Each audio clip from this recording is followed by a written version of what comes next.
Hey guys, welcome to my channel. This is going to be one of the first of my top 5 exercise lists. So I'm going to go ahead and kick it off with my favorite exercise, which is the deadlift. These are going to be the top 5 exercises to improve the deadlift. Now I should put in a little disclaimer. Please make sure your technique and your programming and your recovery variables, like your eating and your sleeping, are in the right place before you do any intensive training program, guys. The last thing you want to do is push any of these exercises too hard and get hurt, because then it makes me look like an idiot and it causes you a lot of headache and frustration and sadness, like I have gone through so many times being hurt. Now, with that out of the way, let's get into a little bit of philosophy. So the deadlift by all metrics is a hip hinge with extra steps. So a pure hip hinge would be something like a good morning, or like a kettlebell swing, or like a hip thrust, But the difference is with the deadlift is that you're not able to get the barbell directly over your center of gravity because your shins get in the way with the straight bar. So what you're gonna have to do is you're gonna have more of like a pulling backward motion as you go up, because here's your leg, here's the bar. You kind of have to get your leg out of the way, and the bar will travel up your leg very slightly like this. Now what that means is that it's not only the glutes that are taking over the entire movement until the bar is over your knees. There's going to be a pretty heavy action of the hamstrings, the lats, and to a very much lesser degree, the quads. But for most people, what's going to limit them is their ability to perform hip extension via the hamstrings and the adductors.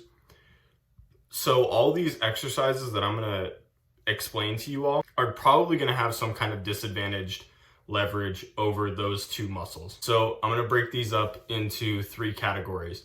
So we've got exercises for everyone, exercises for people who are weak off the floor, and one exercise for people who are weak at lockout. So exercises for everyone are going to be the RDL and the 45-degree back extension. The RDL really is the king of hip and hamstring builders. There's nothing like it. It overloads the hamstrings and glutes and adductors in such a tremendous way that it's almost unparalleled, except by the next exercise, and I'll get into why. But it should be in your program no matter who you are.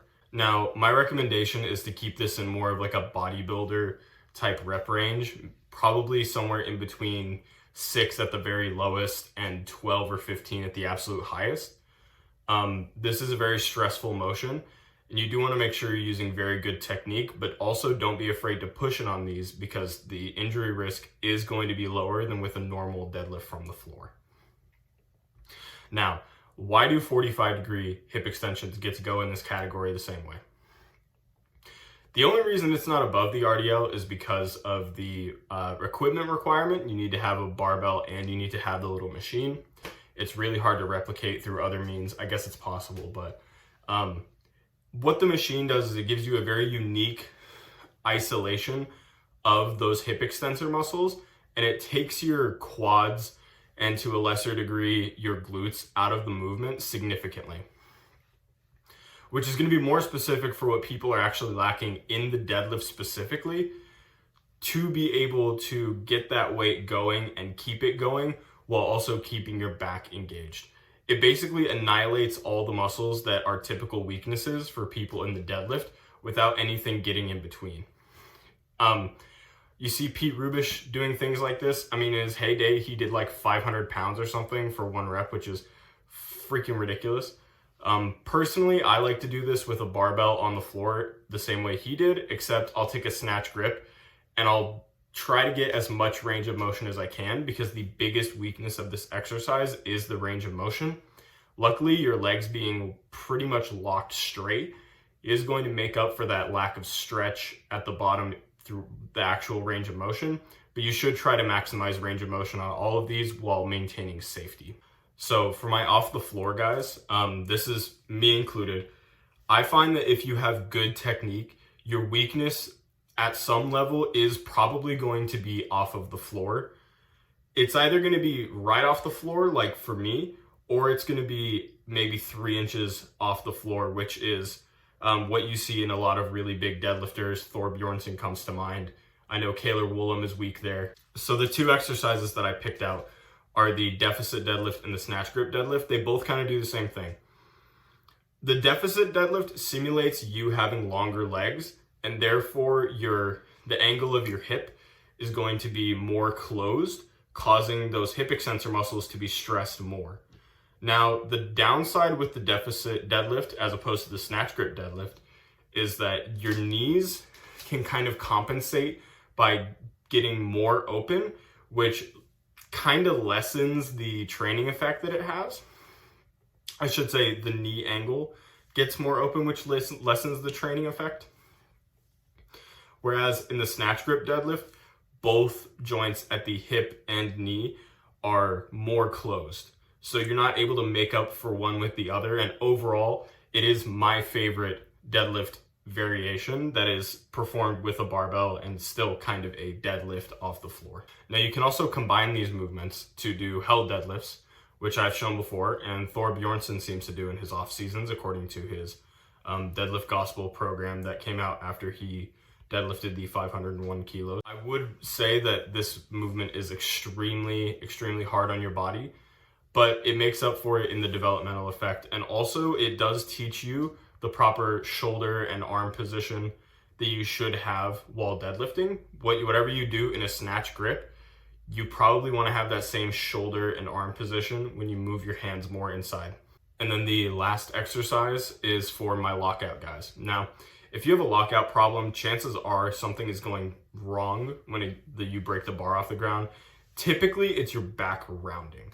Now, there are two main and one rare weakness for why you suck at lockout, and this exercise will target all three. You need to be able to break down which of these three it is so that you can use other smaller exercises to target it more specifically, but this one will get all of them. So the 3 reasons why you suck at lockout are you lose positioning out of the bottom or you never have it, you lose the bar based on grip, or you truly have a glute weakness at the lockout, which most people just straight up aren't going to have unless they're wearing a deadlift suit frequently. Now, this exercise is going to target all of these, and that is the paused deadlift, specifically a pause right off of the ground. Like literally you break the plates off the ground to where you know they're fully off the ground. You say 1 1,000, 2 1,000, and then you go up. This forces you to fix your positioning out the bottom because you're not going to be able to hold it if your positioning is bad. This forces you to put your grip through a longer time under tension, which is the main thing you're obviously needing in grip. And 3, you lose some of the inertia that you would get off the floor when you're going to lock out the movement. So those muscles are forced to work harder. All right, guys, let me know what you think in the comments, and let me know some other top 5 type videos you would like to see. I'm already gonna have the squat and the bench coming down the pipeline, but I just wanted to open it up ahead of time. So if you guys have anything specific as far as maybe a certain sport or building a certain muscle group, you guys can just throw them out there for me. All right, thanks for watching, guys.